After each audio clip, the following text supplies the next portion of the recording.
ಕರಾವಳಿಯ ಪ್ರದೇಶವನ್ನು ಪ್ರವಾಸೋದ್ಯಮ ದೃಷ್ಟಿಯಿಂದ ಎಲ್ಲ ಸರ್ಕಾರಗಳು ಮಾನ್ಯತೆ ಕೊಡುತ್ತಾ ಬಂದಿದೆ. ಪ್ರವಾಸೋದ್ಯಮ ಜಗತ್ತನ್ನು ಆಕರ್ಷಿಸುವ ಕ್ಷೇತ್ರವಾಗಿದ್ದು ಮನೋರಂಜನೆ ಅಧ್ಯಯನಶೀಲವಾಗಿ ನೂರಾರು ಪ್ರದೇಶವಾಗಿ ಮಾರ್ಪಟ್ಟಿದೆ ಎಂದು ಇಂಧನ ಹಾಗೂ ಕನ್ನಡ ಮತ್ತು ಸಂಸ್ಕೃತಿ ಸಚಿವ ಬಿ ಸುನಿಲ್ ಕುಮಾರ್ ಹೇಳಿದ್ದಾರೆ.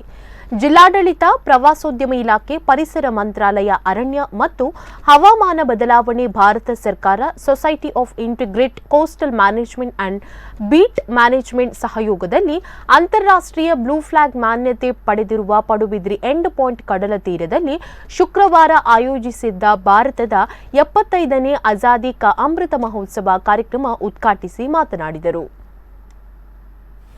ಆಸಕ್ತಿ, ಅಧ್ಯಯನ ಇದೆಲ್ಲವೂ ಕೂಡ ಒಂದಕ್ಕೊಂದು ಪೂರಕವಾಗಿ ಪ್ರವಾಸೋದ್ಯಮ ಬೆಳೀತಾ ಹೋಗ್ತದೆ.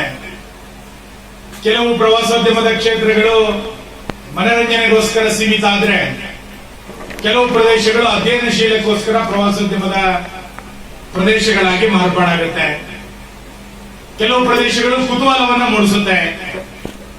ಈ ರೀತಿ ಬೇರೆ ಬೇರೆ ಆಯಾಮಗಳನ್ನ ಇಟ್ಟುಕೊಂಡು ಆಯಾ ಕ್ಷೇತ್ರಗಳ ಪ್ರಸಿದ್ಧಿಯನ್ನ ಹೊಂದ ಪ್ರದೇಶಗಳು ಇವತ್ತು ಮಾರ್ಪಾಡಾಗ್ತಾ ಇರೋದನ್ನ ನಾವು ಕಾಣ್ತಾ ಇದ್ದೇವೆ.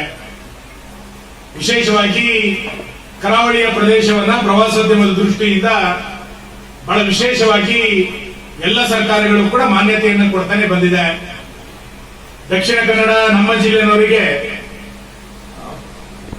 ಸಮುದ್ರ ನಮ್ಮ ಆದಾಯದ ಅಥವಾ ಮೀನುಗಾರಿಕೆಯ ದೃಷ್ಟಿಯಿಂದ ನಮ್ಮ ಕ್ಷೇತ್ರ ಆದ್ರೆ, ಉಳಿದವರಿಗೆ ಇದೊಂದು ಇಡೀ ಕ್ಷೇತ್ರ ಇದು ಪ್ರವಾಸೋದ್ಯಮ ಅನ್ನೋದ್ರ ದೃಷ್ಟಿಯಿಂದ ನೋಡ್ಕೊಳ್ತಾರೆ. ಸಮುದ್ರಕ್ಕೆ ಹತ್ತಿರ ಇರುವಂತಹ ನಮಗೆ ಸಮುದ್ರದ ವಿಶೇಷತೆಗಳು ಗೊತ್ತಾಗುವುದಿಲ್ಲ.